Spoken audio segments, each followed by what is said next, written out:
Hello,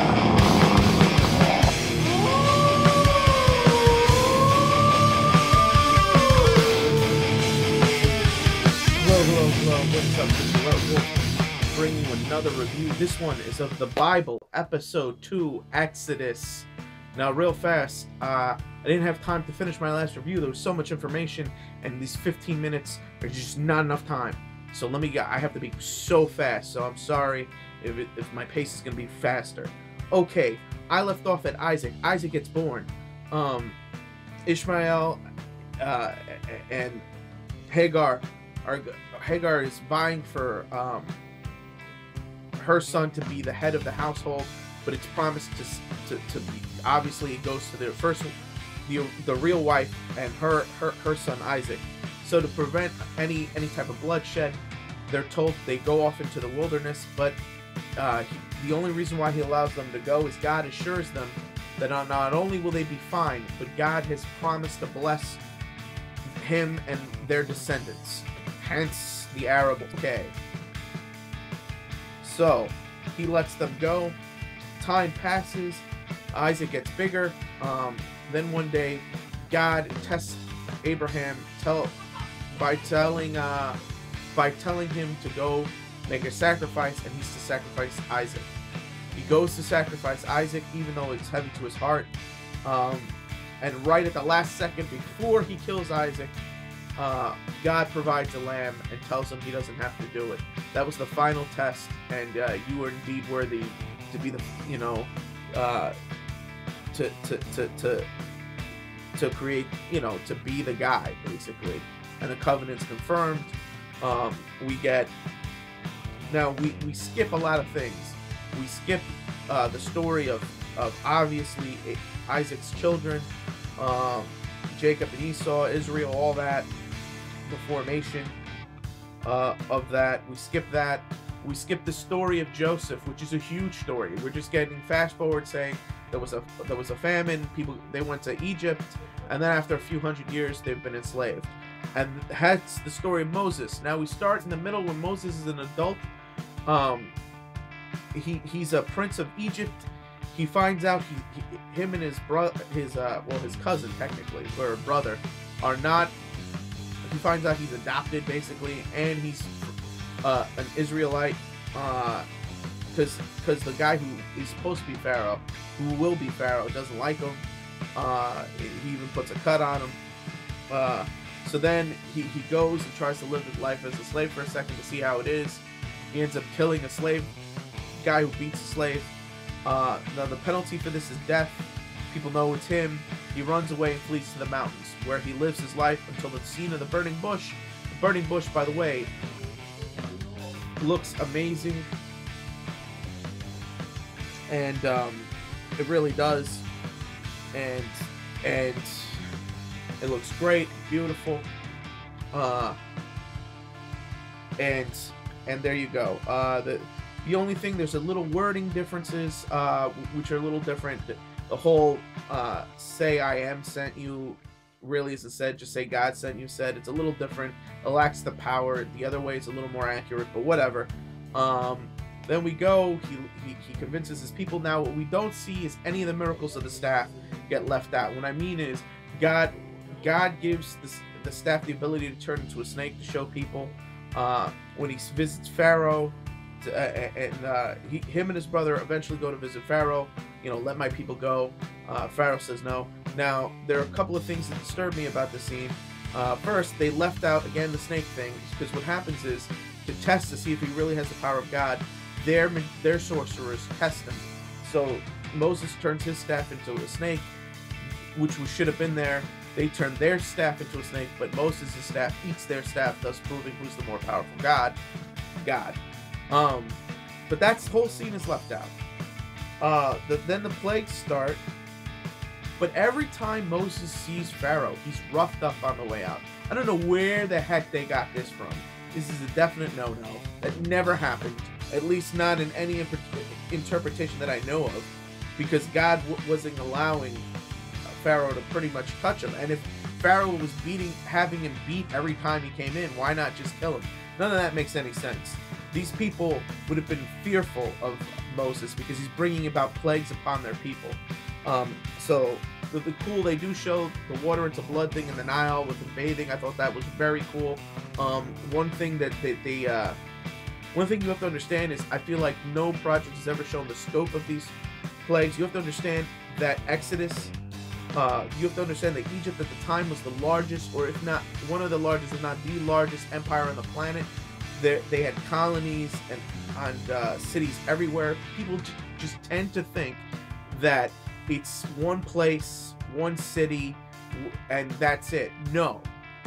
When God judges Egypt, he judges the entirety of Egypt. They even had colonies in the New World. Many people believe the Algonquins were descendants of the ancient Egyptians. So there you go.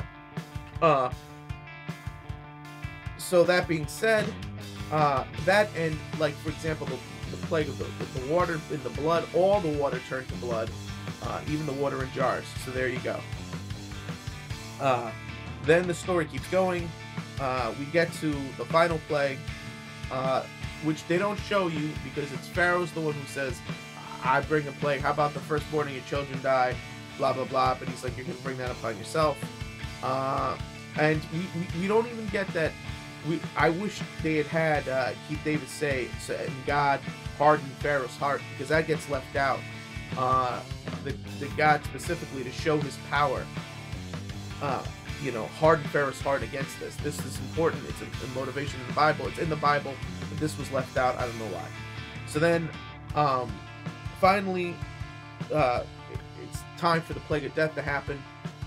Moses instructs them to slaughter a lamb and put the blood on the door. And the blood is supposed to go on the top post and the two side posts, thus representing a cross. And it's the Passover. Now, why a cross? Because God's foreshadowing to the death of his son, Christ, the ultimate Passover lamb. There's all the implications. Why do you think they happened at the same time in history, on the same weekend? You know what I mean? God plans his events. And it's there for a specific reason, to show Jews and Christians that he is the God. He is the same God through and through, with the same plan. All right, now let's keep going. Then, in this thing, that's the way it should have been done, but in this story, they just had him put blood on the door, anywhere on the door, just on the doorposts, which is inaccurate. I don't know why they did that. Maybe it wasn't to offend Jews about the link between Judaism and Christianity. Who knows? But another weird thing that they changed. Then, as they're fleeing, they get to the Red Sea.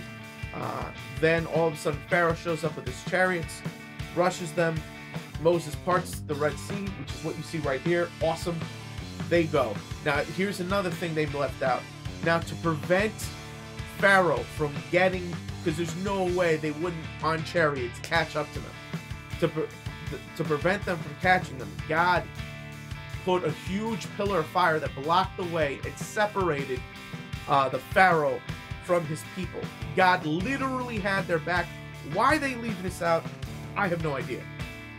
Maybe, again, due to special effects reasons, they had to make certain compromises, because you have to understand, this is going to be a huge multi-episode, hour-long programs with a budget of under $22 million, and it's a huge arc and long story. So then, okay, the other inaccurate thing, which is weird, when it's Pharaoh's turn to go through, Pharaoh stays behind, but his soldiers go. His soldiers die and get crushed, and Pharaoh didn't. That's not true. What happened in the Bible is Pharaoh went too. Why they chose not to kill Pharaoh, I have no idea. But this is also true, and can be backed up with archaeology. Just recently, they found the spot in the Red Sea where they think this happened, where there is a shelf that, if the wind blew in the right way, would have spread and been a walkway. They also found chariots buried in the dirt there under the water from that time period. That would have been the time period of the Exodus. So there you go. Then we get Mount Sinai. Now we skip all the things like the Jews reverting back to paganism. The whole golden calf thing gets skipped. All we get is the Ten Commandments, and he says, I have laws. We don't see him breaking the Ten Commandments, getting angry, and then getting new Ten Commandments. And then we fast forward. 40 years goes by almost. We fast forward. Moses is talking to Joshua. He's old. He's like, I'm leaving it to you. And then 40 years later, we skip why they were in the desert for 40 years as punishment for their lack of faith, because when the spies went into the promised land, they found giants and armies, and they said, we can't do this. Because of their fear, God punished them and said, your generation doesn't get to go in, the next generation gets to go in. But they skipped all that. Okay, now Joshua's the very end of the story. We see him raiding the city. The spies go in, helped by that prostitute chick who turns good, and they raid the city. And that is the end of the episode.